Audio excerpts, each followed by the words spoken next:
Hello everyone, আসসালামু আলাইকুম। সবাই কেমন আছেন? আশা করছি ভালো আছেন। দেখতেই পাচ্ছেন ম্যাঙ্গো পিলো কেক বানিয়েছি আমি এবং আমার বোন।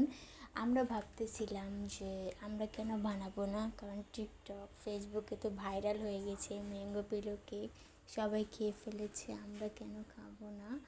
তাই আজকে আমরা বানিয়ে ফেললাম ম্যাঙ্গো পিলো কেক।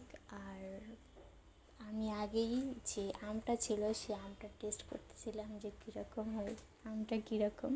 তবে আমটা খুবই মজার ছিল।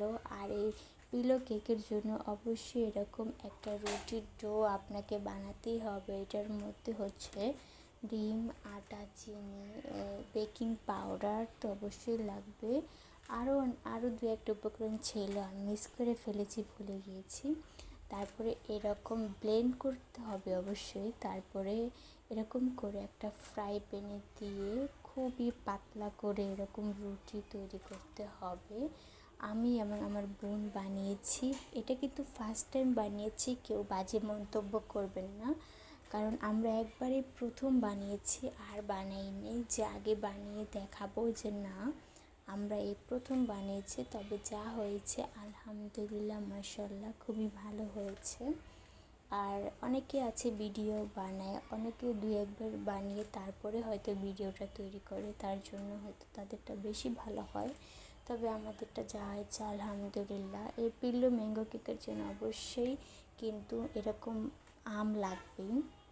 আমগুলো কুচি কুচি করে নিতে পারেন, এটা আপনাদের ইচ্ছা, আপনারা যেরকম করে খান। তো আমি এবং আমার বোন বসে পড়লাম। তারপরে রুটির ওপরে ফার্স্টে একটু ক্রিম দিয়ে, তারপরে আম দিয়ে, তারপরে আরও একটু ক্রিম দিয়ে, তারপরে যে রুটিটা আছে ওটা কিন্তু সুন্দর করে দুই ভাঁজ করে, তারপরে মাঝখান দিয়ে কেটে ফেললে দিলেই কিন্তু ম্যাঙ্গো পিলো কেকটা হয়ে যাবে। আর আমার ম্যাঙ্গো পিলো কেকটা প্রথমে অনেক অনেক বেশি সুন্দর হয়েছে। আমার তো বেশি ভালো লেগেছে আমার ম্যাঙ্গো পিলো কেকটাই। আমার বোনেরটা যে কীরকম হয়েছে, তবে ওটাও সুন্দর হয়েছিল, ওটা একটু বড় হয়েছে। পরে আমরা লাস্টে যে আরও একটা রুটি ছিল, এই রুটিটা একটু পোড়া পোড়া হয়ে গিয়েছিল। আর আমার বোন এতটাই শয়তান যে সেই পোড়া রুটিটাই আগে আমাকে দিয়েছে, ছোটোটা আমাকে দিয়েছে, যেহেতু আমি এই ঘরের ছোট মেয়ে। আর ওইটু বড়টা নিয়েছে, ওটাও কিন্তু পুরাই ছিল। কারণ আমরা প্রথম বানিয়েছি এই ম্যাঙ্গো পিলো কেকটা। তো যেরকমই হয়েছে আলহামদুলিল্লাহ, খুবই খুবই ভালো হয়েছে। আর এখন আমি আবারও একটু ক্রিম, তারপরে ম্যাঙ্গো, তারপরে আরেকটু ক্রিম দিয়ে আমার ম্যাঙ্গো পিলো কেকটা তৈরি করে নিয়েছি। আর ট্রাস্ট মি গাইস, এত এত এত মজা হয়েছে। আর আপনাদের কিন্তু অবশ্যই এরকম হুইপ ক্রিমটা কিন্তু দোকান থেকে আনিয়ে নিতে হবে। যারা ক্রিম বানাতে পারে তারা তো বাড়িতেই বানাতে পারবে। তবে আমি মনে করি হুইপ ক্রিমটা যে এত মজা, আমি অনেক অনেক ক্রিম একাই খেয়ে ফেলেছি।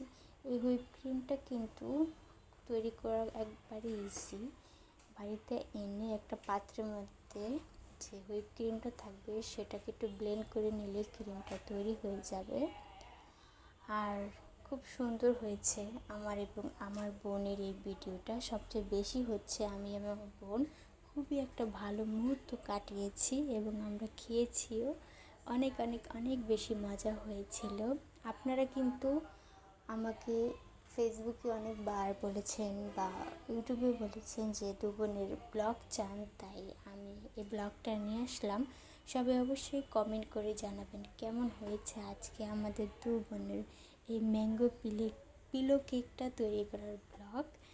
আর এটা কিন্তু অবশ্যই আপনারাও তৈরি করে খাবেন, আমার তো খুবই মজা লেগেছিল। আর এটা কিন্তু ঠান্ডা হলে আরও বেশি মজা হয়।